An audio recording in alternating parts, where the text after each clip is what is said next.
I'm Jackie Knowles of Glasswork Pixie, partnering with Oceanside Glass and Tile to bring you this instructional Fusing Fundamentals video series. Welcome to Lesson 5, where I'll give you an overview of different types of accessory glasses, explain the unique looks and textures they can produce, and demonstrate techniques for adding them into fusing projects. Frit is glass that has been broken up or ground into small pieces. Oceanside compatible glass frit comes in several different grain or particle sizes. Powder, which is like a dust. Fine, which is akin to granules of sand. Medium, which is made up of tiny shards. And coarse, which is made up of large chunks. Each of these different sizes will produce a unique look when fired onto other glass, and will produce further differences depending on the temperature they're fired to. Powder frit is so small that it can be applied in thin enough coats to create light tints or even ombre effects. Fine and medium frits stand out more obviously and can create interestingly rough textures when they're not fully fused. Coarse frits are large enough to stand out on their own as individual shapes within a design. Before discussing how frit can be applied to a project, it should be noted that since powder frit is so fine, the granules can float up into the air at even the tiniest disturbance, where they're then at risk of being inhaled. To avoid breathing in these dangerous little bits of glass, a respirator with P100 particulate filters should always be worn when working with powder frit. It's also a good idea to work in a well-ventilated area and use a shop vac with a HEPA filter to clean up your workspace after you've finished. If you don't have access to a vacuum with a high-grade filter, clean up your space by wet wiping as opposed to sweeping, since a dust brush may actually kick up more particles into the air than it collects. Frit can be applied to a project in a nearly unlimited number of ways. Because it's so fluid, you can shift it around with brushes in an organic, painterly style. You can pour it into various applicators and disperse it more precisely. You can also try using a small strainer to sift it over top of other objects and leave behind shaped outlines. Because frit granules are not round, you may be surprised to find that they have strong sticking power once applied, even if the glass they're on is tilted. This means fritted projects can generally be carried to the kiln without worry of their scattering everywhere. But a thin layer of adhesive can also be applied first to better control the areas frit sticks to. Oceanside Glass and Tile recommends Clear Fire brand adhesive as a good option specifically for working with frit. Stringers are very long, thin strands of glass available in various opalescent and transparent colors. Oceanside compatible stringers are about 1.1 millimeters in diameter and 17 inches long. They come in these 5-ounce tubes that hold around 95 to 100 stringers each. Not surprisingly, stringers are perfect for adding long, straight lines to designs. However, they can also be broken up to create shorter segments and dots, or even bent under heat to create curves and more organic shapes. Unlike powdered frit, you don't have to be concerned about breathing in small stringer bits. You do, however, have to be concerned about those small bits flying into your face as you cut them. Always wear safety goggles when breaking stringers to keep your eyes protected. Stringers can be cut with a glass cutter, just like sheet glass. An easy way to cut several at once to an exact length is to line them up on a flat surface with one of their ends against a straight edge and the other hanging off the surface of a flat edge. Run your cutter over their ends with gentle pressure right where they meet the straight edge. Then use one hand to hold them near your cut and the other to snap off the ends. You can also simply snap stringers by hand or with grazing pliers, but be aware that these cutting methods can result in jagged ends as opposed to the clean, straight ends you'll get by using a cutter. When adding these segments to your design, they'll have a tendency to roll around because they're cylindrical, especially if you attempt to transfer them from a work surface to a kiln. To keep them in place, you can dip their ends into a small amount of glue before placing them into your design. Stringers are so thin that they can be bent over a candle flame. To flame bend a stringer, hold it over the tip of the flame until you feel or see it start to give. Once it softens, apply gentle pressure to bend it to the angle you want, or tilt it to let it shape under gravity. Then quickly remove it from the flame to allow it to cool in the new shape.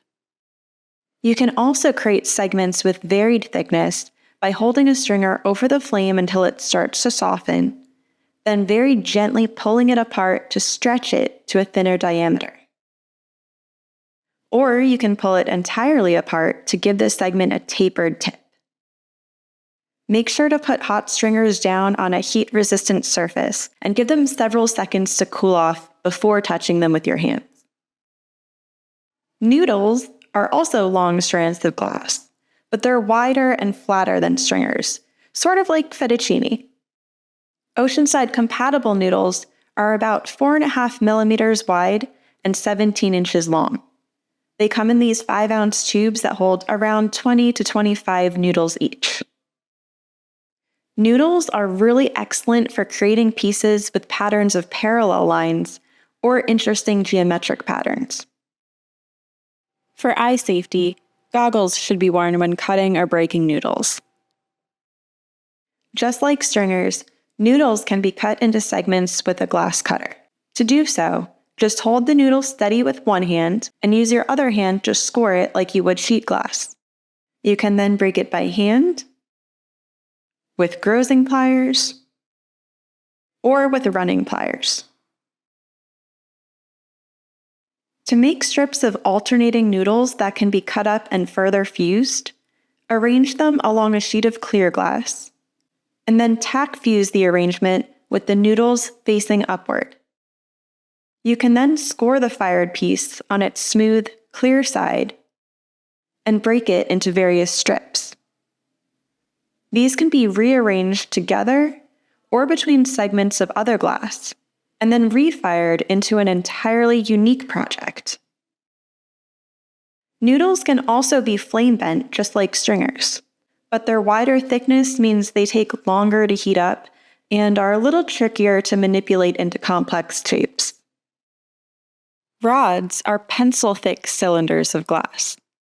They're traditionally used by glass blowers, but they can also be used by fusers to create bold details. Oceanside compatible rods are about 6 millimeters in diameter and 20 inches long. They come in 4-pound bundles that contain around 48 rods each. Similar to stringers and noodles, rods are great for creating straight lines or geometric patterns. However, since they're so much thicker in diameter, they create much bolder lines and dots. As with stringers and noodles, goggles should be worn when cutting and breaking rods, and they can be cut into segments in just the same way. Tile nippers are an especially useful tool for cutting through the cylindrical shape of rods. Since a single rod is as thick as 2 layers of sheet glass, about 6 millimeters, they can be incorporated alongside elements of 2-layer projects. They can also be arranged on just a single piece of sheet glass, but keep in mind that the overall thickness of such a project will be greater than the 6 millimeters that glass naturally equalizes toward, and so will expand during firing if not constrained in some way. In Lesson 4, we learned that in order to create a piece that retains nearly the same size and shape before and after firing, projects should be made with a consistent 6 millimeter thickness, or in other words, with an even 2 layers of standard sheet glass. So does this mean you can't add accessory glass on top of a 6 millimeter project? Nope. As long as you don't overdo it, most accessory glasses, with the exception of rods, are small enough that they can be applied atop layers of sheet glass without significantly impacting the piece's volume. However, be aware that bits placed very close to the edge of other glass layers may have a negative effect on your project. If a piece is too close to the edge, there's a risk it may shift or fall off of the project entirely as the edges soften during firing, or it may deform the project by creating an outward bulge, especially if the project is brought to a full fuse.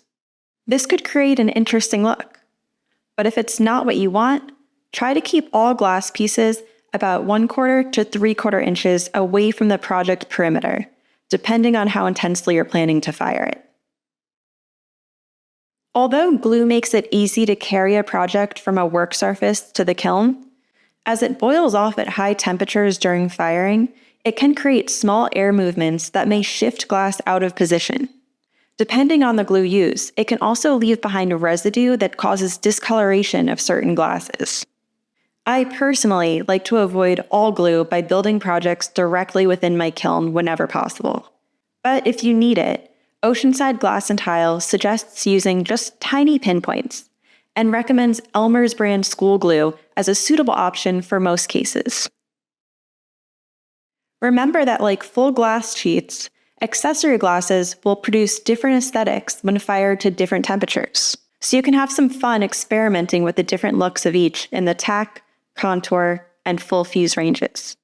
Many artists choose to full fuse a project, then add accessory glasses on top, and refire to a tack fuse or contour fuse so that the piece retains interesting texture in the accessory details. They may then refire the entire piece once more at an even lower temperature to form it into a slumped or draped shape, which we'll learn how to do in Lesson 8. Hopefully now your head is filled with creative ideas on how you can enhance your fusing designs with interesting accessory glasses, and you understand how to place them just right. I'll see you in Lesson 6, where I'll go over how to clean your ready-to-fire project prior to placing it in the kiln.